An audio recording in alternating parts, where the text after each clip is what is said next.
How does it compare with the style of Liew? Well, by contrast, I mean, not only is it right-hander, left-hander, but you watch Alex approach here. He finishes his slide for some 6 inches from the foul line, which is quite some considerable distance back, which means he's actually got to loft the ball out onto the lane, which will affect his accuracy, and it certainly did on that shot. Right through the headpin. He's left himself the big 5, which is one horrendous split. 4, 6, 7, 10, and the 9 pin as well. Yeah, that's what he's left with. Not a pleasant spare to try and make. And he's left 2, so problems for Alex Liew. The door open for Schmidt.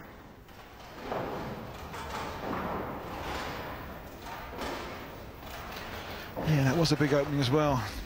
5 on the first ball after a double. So he's lost pins there. It was an open frame as well. And already there's 39 pins of difference only after 3 frames.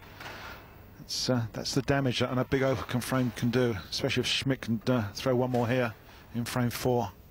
And why not? He's come absolutely right out the trap, really lined up. Schmidt to respond. Yeah, you can see a very different approach, isn't it, to Liew? Very much a sort of stutter step. Gets right to the line and then stops. It's not so much slide, but he gets so much leverage on the ball. It really causes some damage in the backhand when it hits that 1-3 pocket. Here we see again from the front. Just stops there, and fantastic leverage he gets on the ball. Demanding that the crowd get on side after that one, and this Barnsley crowd only too happy to do that. So a 4-bagger for Michael Schmidt. Things looking good. Well, as I say, he's been on television before, so maybe he's just going to work this audience a little bit. He's no stranger here, and if he can get the crowd on his side, well, that's always going to be an advantage. Alex looking to cover that open frame, and does beautifully. Gets right back into the 1-2 pocket for the left-hander. That was a big mistake in frame 3, and it's going to be costly. It is if Schmidt keeps piling the strikes on. Hasn't missed so far. Yeah, he's really got locked into his strike pocket. There again, the difference, as you see, it's now 49 pins, 39 pins. And that's quite big daylight from a man that's striking at will.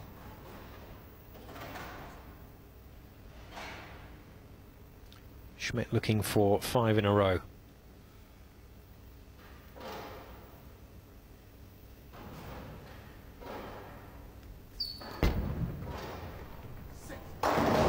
Sit, he said. He knew that was a problem. Didn't want it to go any further into the head pin, but it did. Yeah, that's pretty unfortunate. It hit hard, but it's left the 4 and the 6 pin standing up, which is, well, it's pretty outrageous, really. The 4 pin I can understand, but that's 6 pin.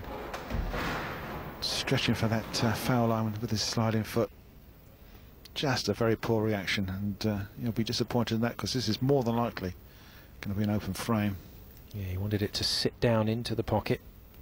It didn't. Well, that's what you've got to do when you've got that sort of split. You at least want to tidy one up.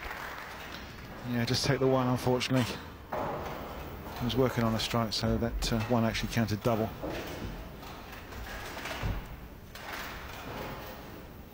Okay, chance for Liew to get back into the game. Jump on the open frame that Schmidt's just had and shoot a double of his own.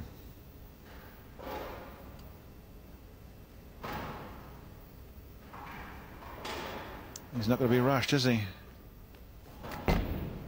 Long slide, but still short of the line. Oh dear, oh dear. Yeah, there was a touch of the Remy-Ongs there. He took his time. Yeah, he's left the 6, 8 and the 10 pin standing in the corner. That's a nasty little split for the left-hander. Left off of a ball that's just ridden up too high on the head pin. Wasn't much wrong with it, just didn't break the pins up. Now this is a makeable little spare, but he's got to be very, very accurate. He's got to check that 6 pin on the right-hand side and float it across. Certainly not easy. Well, it was an attempt, but he didn't go for safety and at least take 2 of the pins out. He went for the full house, and it's cost him. Second open frame. That could be costly, yeah. Even if you're taking 2 pins out, I mean, you can lose a game by 1 pin, and if he does, he'll be kicking himself, won't he? Pins thrown away there, and he knows it. This encounter still wide open. Alex Liew puts on his profile form. What do you dislike about Tenpin bowling? Well, he's honest. He doesn't like losing. So that's the stats for Alex, and those two open frames really shouting out at him. And as Cass said, let's hope that doesn't cost him in the end. And a light headpin, a light hit there on the pocket.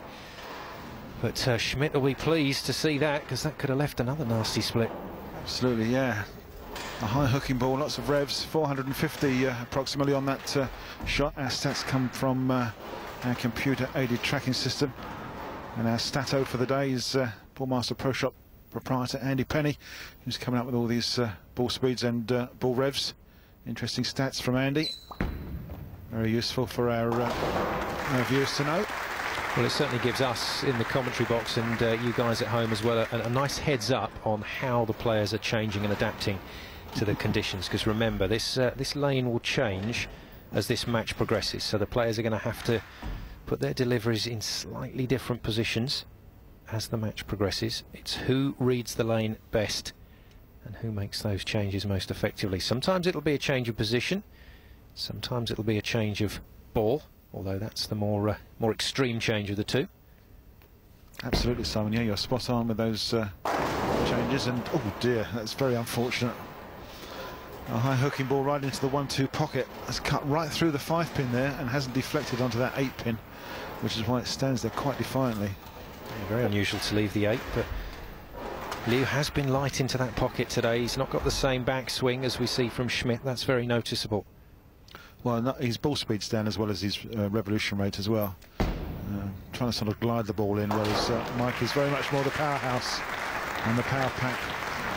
But you've got to be bang on accurate. If you're going to glide it into the pocket, then you have to hit just flush every time. Absolutely, yeah. And that was just a little bit of overreaction in that ball, and as I say, it cut through, left the 8-pin, and already there's the window of difference. It's looking very good indeed for the Canadian.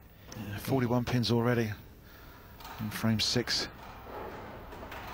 He's not doing very much wrong. He's just had that big 4-6 open frame glitch in frame number 5.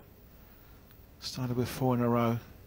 And we have seen previously how devastating this man's strike ball can be. Last year shot 7 in a row against Chris Barnes before just being pipped at the post. That looks good for another one as well. Father Rick in the crowd there. Enthusiastic support and applause.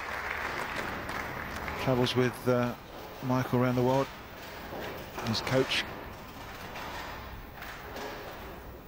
It's so important to have that stability with you and your support team.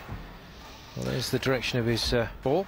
Yeah, you can see the big wide hooking ball it is as well. Through between 3rd and 4th arrows, you can see it almost gets to the outside boards before it rips back on the dry part of the lane. Comes back into those pins and does some severe damage. Whereas Liew looks to me, Cass, to take a slightly straighter approach. Yeah, there's not too much in it. He's playing the outside boards, but as I say, it's the speed of the ball and the rotation it's definitely down. Allowing that ball just to roll up. It carries nicely, but it's the consistency he needs.